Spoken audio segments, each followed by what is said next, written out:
Christmas సందర్భంగా ఉమ్మడి అనంతపురం జిల్లాలోని చర్చ్లు కిటకిటలాడుతున్నాయి. కుటుంబ సభ్యులతో కలిసి చర్చ్కు వచ్చి టీడీపీ క్రిస్టియన్ సెల్ రాష్ట్ర అధ్యక్షుడు స్వామిదాసు ప్రత్యేక ప్రార్థనలు చేశారు. ప్రపంచానికి శాంతి, దయ, కరుణ, శాంతి సందేశం ఇచ్చిన కరుణామయుడు యేసుక్రీస్తు అంటూ కొనియాడారు. సాటి మనుషుల పట్ల క్షమాగుణం కలిగి ఉండాలంటున్న స్వామిదాసుతో మా ప్రతినిధి సురేష్ మరింత సమాచారం అందిస్తారు.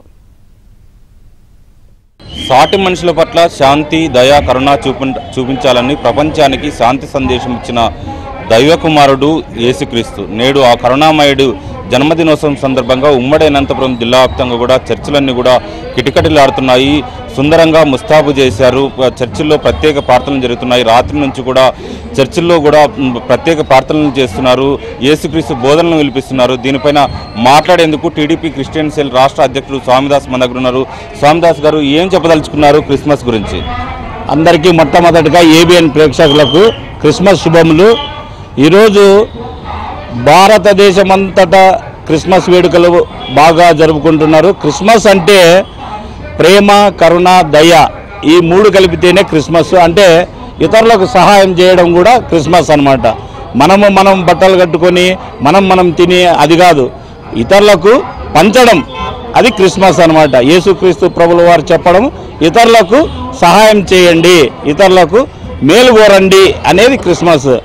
ఇకపోతే మాజీ ముఖ్యమంత్రి నారా చంద్రబాబు నాయుడు గారు అప్పటి ముఖ్యమంత్రిగా ఉన్నప్పుడు విదేశ విద్యకి అంటే పవిత్ర జన్మస్థలం క్రైస్తవులకు జెరూసలేం పోయేందుకు అప్పట్లో 2500 మంది ఆ రోజు పంపడం జరిగింది. ఎందుకంటే ఒక పవిత్ర జన్మస్థలం క్రైస్తవులకి అటువంటిది వెళ్ళాలి అనే ఉద్దేశంతో ఆ రోజు 2500 మందిని పంపడం జరిగింది.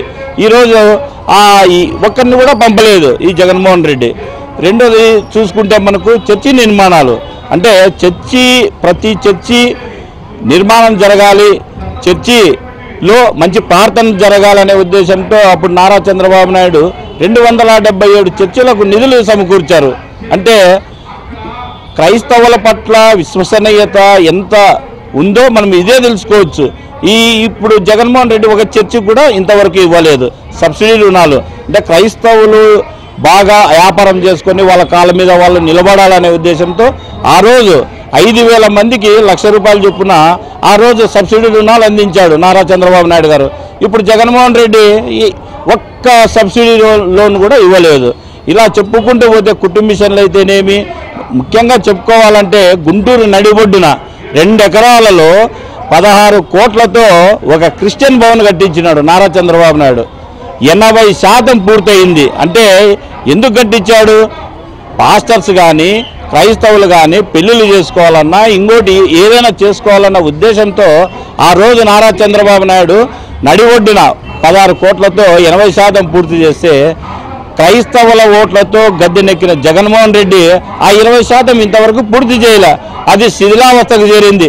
మేము మొన్న వెళ్ళాము, అక్కడికి వెళితే అక్కడ తాగుబోతులకు అడ్డగా మారింది. అంటే ఒక మంచి ఉద్దేశంతో నారా చంద్రబాబు నాయుడు ఆ రోజు కట్టిస్తే క్రిస్టియన్ భవన్, ఈరోజు జగన్మోహన్ రెడ్డి ముఖ్యమంత్రి అయిన తర్వాత తాగుబోతులకు అడ్డ అన్నీ చాలా రకాలుగా అక్కడ జరుగుతున్నాయి. మాకే బాధేసింది. మందు సీసాలు కూడా చూపించాము. అంటే ఈ జగన్మోహన్ రెడ్డి ఎంతున్నా కూడా ఒక తెలుగుదేశం వాళ్ళకే కక్ష సాధింపు కాదు, క్రైస్తవుల మీద కూడా ఈ కక్ష సాధింపు చేస్తున్నాడు అనేది బాగా